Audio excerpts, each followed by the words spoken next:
Hi, I'm Julie.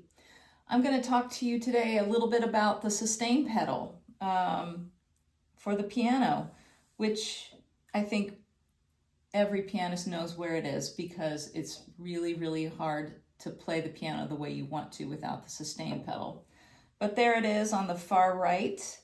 Next to that is the tail of my dog Toby, who likes to be at my feet no matter what I'm playing. So thank you for allowing him to be part of this. He's being a very huge help. Not every place of worship has a piano, but when there is a piano on the altar right next to the organ, it's a wonderful thing because along with the traditional hymns that are hundreds of years old, the music that is being written today for the liturgy is so diverse, so many different styles, so many different grooves, and I think the piano really is able to honor the intentions of those composers. So I love having it on the altar, and I play the piano just as much as I play the pipe organ. What gives the piano that versatility and power is the sustain pedal.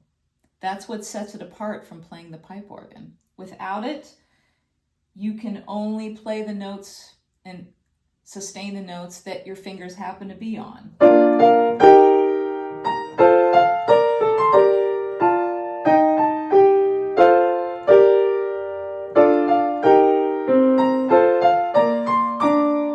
With the sustain pedal, you can play so many more notes at once. Let them ring while you hit other notes.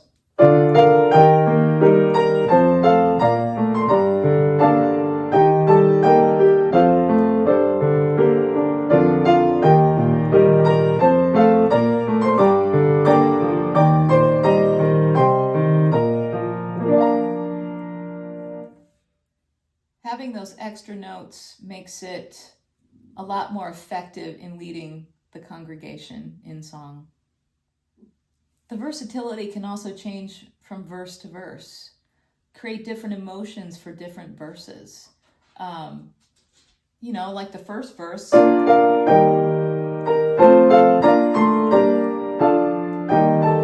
and simple.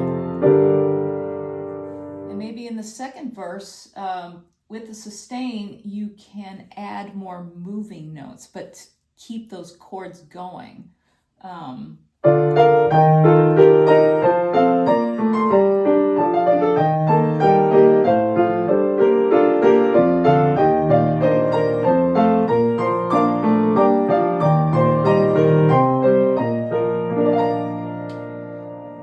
then when you get to the final verse, you get that big oomph by being able to hit those huge bass chords or bass notes on the bottom while you have the big chords in the middle.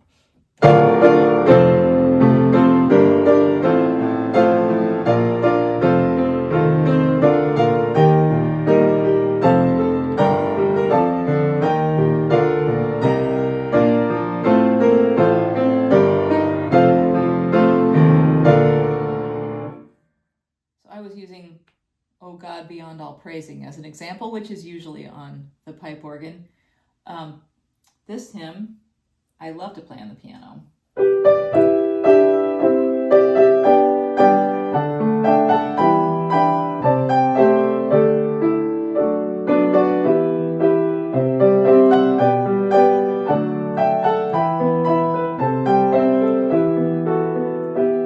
I love to add moving notes to this one. It's such a beautiful melody, and I love to add a lot of color to it. And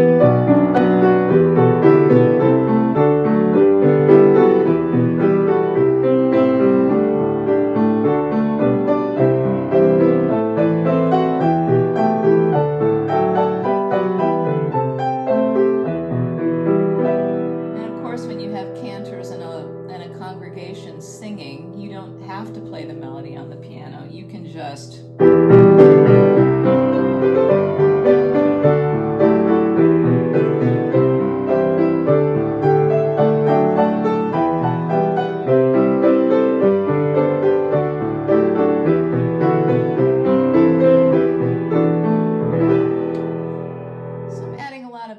chords in there, a lot of moving notes. And even if you don't tend to improvise like that, having the sustain pedal to really give you the opportunity to fill up the keyboard at certain times of the hymn, to give it an arc.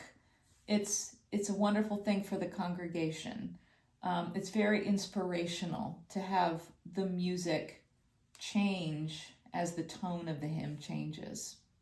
I love having that versatility in the piano. I think the skill of learning how to change the pedal on the piano just comes naturally to a lot of pianists because they grow up learning how to use the pedal. But every time the chord changes enough where there's going to be notes that clash, you want to make sure that pedal comes up during the chord changes. Otherwise, it can sound really muddy.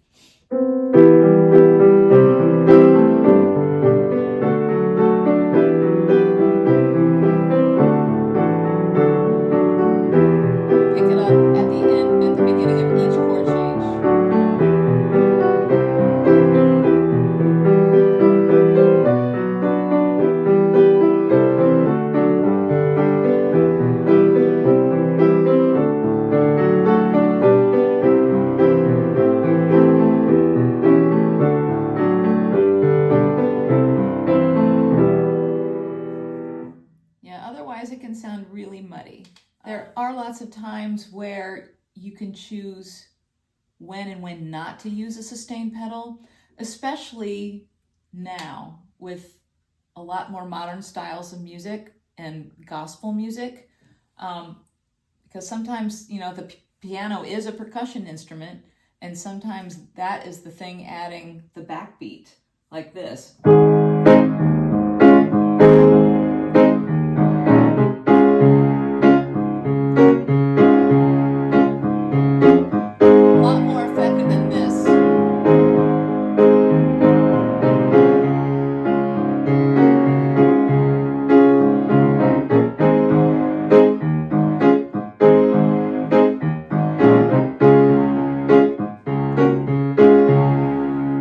Amazing Grace, for example.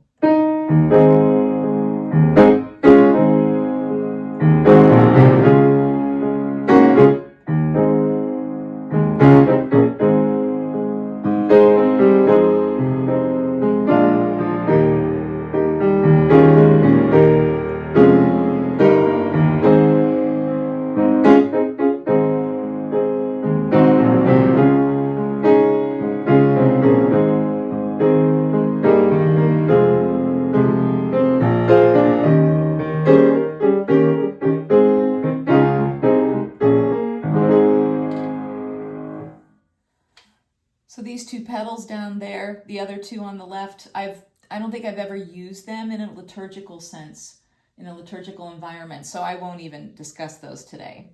But this guy on the right, the sustain pedal, and these 88 keys will give a pianist every opportunity to create so many emotions, to really inspire your choir and your congregation to sing.